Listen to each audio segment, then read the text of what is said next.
warahmatullahi wabarakatuh. Kami dari tim Koba, perwakilan daripada UIN Araniri Banda Aceh. Saya sendiri Noviana sebagai pembicara kedua dari pihak kontra, dan di sebelah kanan saya Aura sebagai pembicara pertama dari pihak pro, dan di sebelah kiri saya Nisa Syahrani sebagai pihak konklusi yang akan memberikan kesimpulan daripada perdebatan kita pada hari ini. Pihak kontra akan membidas beberapa bidasan daripada pihak pro yang sudah memberikan argumentasi. Sebelumnya, mosi yang kita perdebatkan pada hari ini yaitu perkembangan vintage syariah di Indonesia lebih berpotensi untuk meningkatkan literasi keuangan syariah dibanding edukasi konvensional. Dewan juri yang terhormat, saya sangat tidak setuju dengan mosi yang kita perdebatkan pada hari ini. Berikut beberapa bidasan daripada pihak kontra terhadap pihak pro, yang dimana alasan pertama Dewan juri yang terhormat, dengan adanya vintage syariah akan mencapai audiens yang lebih luas. Benar Dewan juri yang terhormat, dengan adanya vintage syariah tersebut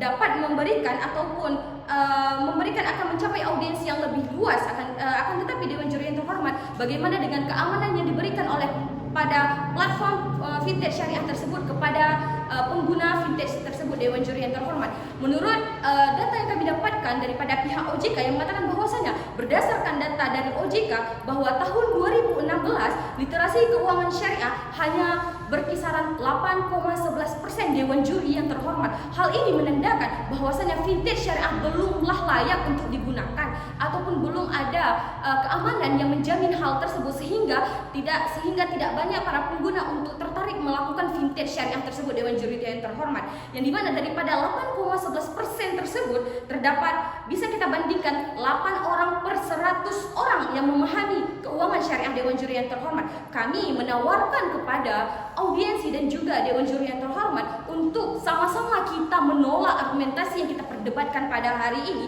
yaitu dengan edukasi konvensional tersebut. Hal tersebut kita belajar daripada dasar-dasar dan juga teori mengenai keuangan syariah, dan dengan hal tersebut dapat memberikan edukasi kepada anak-anak dan juga masyarakat untuk lebih mengenal keuangan syariah terlebih dahulu, lalu nantinya diperkenalkan mengenai vintage syariah. Kami daripada pihak kontra tidak menolak mosi yang kita perdebatkan.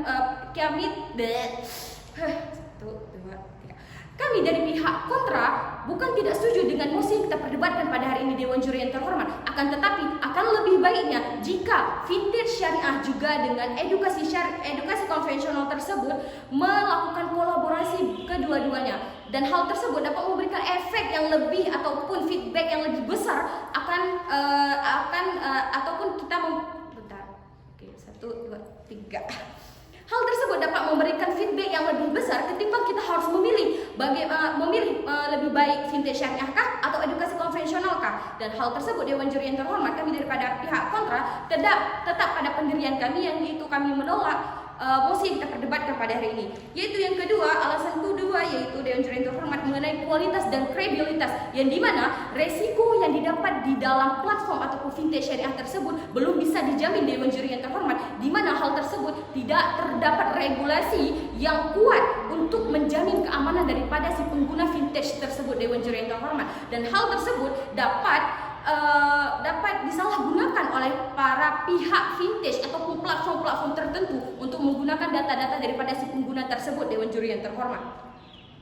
Baik Dewan juri yang terhormat, saya masuk ke dalam argumentasi mengapa saya daripada pihak kontra sangat tidak setuju dengan mosi yang kita perdebatkan pada hari ini, yaitu perkembangan vintage syariah di Indonesia lebih berpotensi untuk meningkatkan literasi keuangan syariah dibanding edukasi konvensional. Dewan juri yang terhormat, sebelumnya saya akan memberikan sedikit arahan ataupun apa sih kelebihan daripada edukasi konvensional ketimbang daripada vintage syariah itu sendiri. Dewan juri yang terhormat, yang pertama Dewan juri yang terhormat mengenai dasar. Kita sebelum melakukan sesuatu hal, pastinya kita harus memiliki ilmu ataupun dasar fondasi untuk kita melakukan suatu kegiatan ataupun hal-hal sebagainya. Dewan juri yang terhormat, dengan adanya edukasi tersebut, hal tersebut dapat memberikan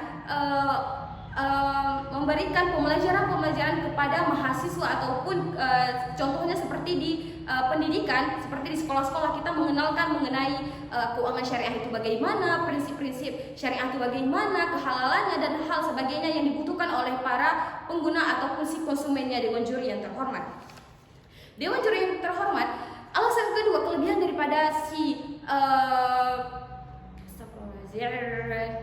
kelebihan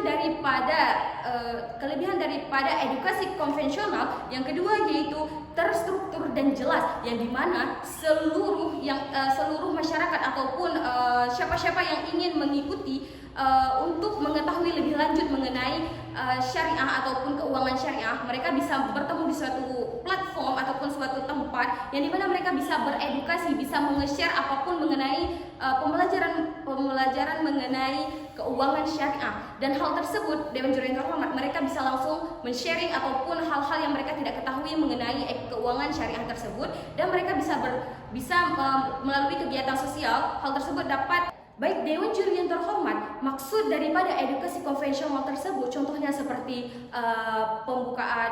membuat seminar, membuat sosialisasi kepada masyarakat, sehingga hal tersebut dapat membuka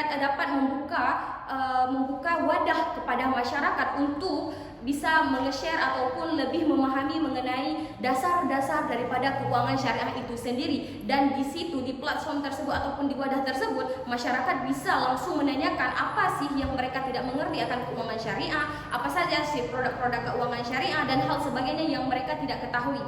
Dan hal tersebut dapat menge-share lebih detail apa sih kebutuhan mereka terhadap apa yang mereka butuhkan ataupun ketidaktahuan mereka tentang keuangan.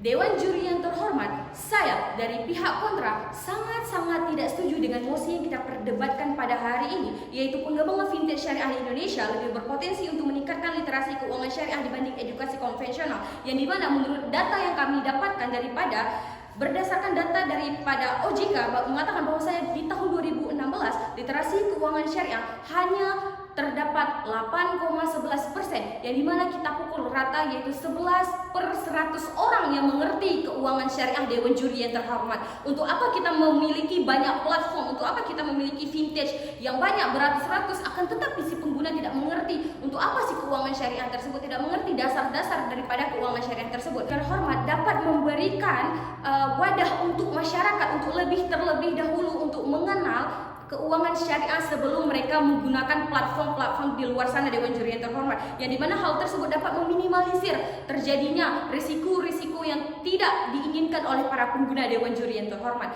alasan kedua Dewan Juri yang terhormat, mengapa kami tidak setuju dengan mosi yang kita perdebatkan pada hari ini, yaitu dimana di dalam satu artikel yang saya dapatkan yaitu dari Bapak Rushi. Kedua Dewan Juri yang terhormat, mengapa saya sangat tidak setuju dengan mosi yang kita perdebatkan pada hari ini, yang dimana saya mendapatkan satu bukti yang dimana daripada satu artikel dari Ibu Rusdiana di tahun 2018, yang dimana di sini mengatakan benar bahwasanya fintech syariah tersebut dapat memiliki peluang yang cukup besar dan juga perkembangan terhadap ekonomi syariah. Dewan Juri yang terhormat, akan tetapi Dewan Juri yang terhormat, kita tidak bisa tergesa-gesa, tidak bisa hanya berfokus kepada fintech syariah. Untuk apa kita memiliki platform seperti yang saya katakan tadi pada poin pertama, untuk apa kita memiliki platform yang banyak beratus-ratus, akan tetapi si pengguna tidak mengerti apa sih penggunaan daripada keuangan syariah tersebut, dan untuk apa sih digunakan platform-platform yang sudah disediakan oleh pemerintah kepada masyarakat. Bukankah fintech syariah tersebut untuk memudahkan masyarakat dalam mengakses ataupun untuk bertransaksi? Dewan Juri yang terhormat, untuk apa kita memilih? Poin yang saya sampaikan Dewan Juri yang terhormat, mengapa saya sangat tidak setuju dengan mosi kita perdebatkan pada hari ini. Yang pertama mengenai keamanannya, yang kedua Dewan Juri yang terhormat mengenai keefisiennya yang kita perdebatkan pada hari ini, yaitu mengenai perkembangan fintech syariah di Indonesia lebih berpotensi untuk meningkatkan literasi keuangan syariah dibanding edukasi konvensional, yaitu dari segi keamanannya Dewan Juri yang terhormat, yang kedua mengenai regulasi Dewan Juri yang terhormat, dan yang terakhir mengenai keefisienan daripada fintech syariah tersebut. Dewan Juri yang terhormat, sekian. Dewan Juri yang terhormat, mosi yang akan kita bahas hari ini adalah mengenai potensi perkembangan fintech syariah di Indonesia untuk meningkatkan literasi keuangan syariah dibanding dengan metode edukasi konvensional. Fintech syariah atau teknologi finansial yang sesuai dengan prinsip-prinsip syariah Islam memberikan berbagai keuntungan yang memungkinkan penyebaran dan pemahaman keuangan syariah yang lebih efektif dibanding dengan pendekatan edukasi konvensional. Saya akan memaparkan argumen yang mendukung pandangan saya ini dengan menyoroti aksesibilitas dan jangkauan yang luas, biaya dan efisiensi, inovasi dan pembaruan real time, serta personalisasi sebagai keunggulan fintech syariah. Dewan Juri yang terhormat, yang pertama adalah aksesibilitas dan jangkauan yang luas. Fintech syariah memanfaatkan teknologi digital untuk mencapai audiensi yang lebih luas dan beragam, termasuk mereka yang mungkin tidak terjangkau oleh metode konvensional. Melalui aplikasi mobile dan platform digital, fintech syariah dapat menjangkau masyarakat di berbagai wilayah, termasuk di daerah terpencil di Indonesia. Ini mengatasi keadaan geografis yang sering dihadapi oleh program edukasi konvensional yang bergantung pada seminar atau kelas tatap muka. Dengan akses yang lebih mudah dan cepat, lebih banyak individu dapat mempelajari dan memahami prinsip-prinsip keuangan syariah. Kemudian yang kedua, Dewan Juri yang terhormat, biaya dan efisiensi. Edukasi konvensional seringkali memerlukan biaya yang signifikan untuk pengadaan materi, penyelenggaraan pelatihan, dan honorium instruktur. Sebaliknya, fintech syariah dapat menyediakan informasi dan layanan dengan biaya yang lebih rendah melalui platform digital. Ini tidak hanya mengurangi biaya operasional, tetapi juga memungkinkan pengembangan dan penyebaran konten yang lebih banyak tanpa membebani pengguna. Dengan efisiensi biaya yang lebih rendah, fintech syariah menawarkan lebih banyak fitur dan sumber daya yang edukatif kepada masyarakat luas.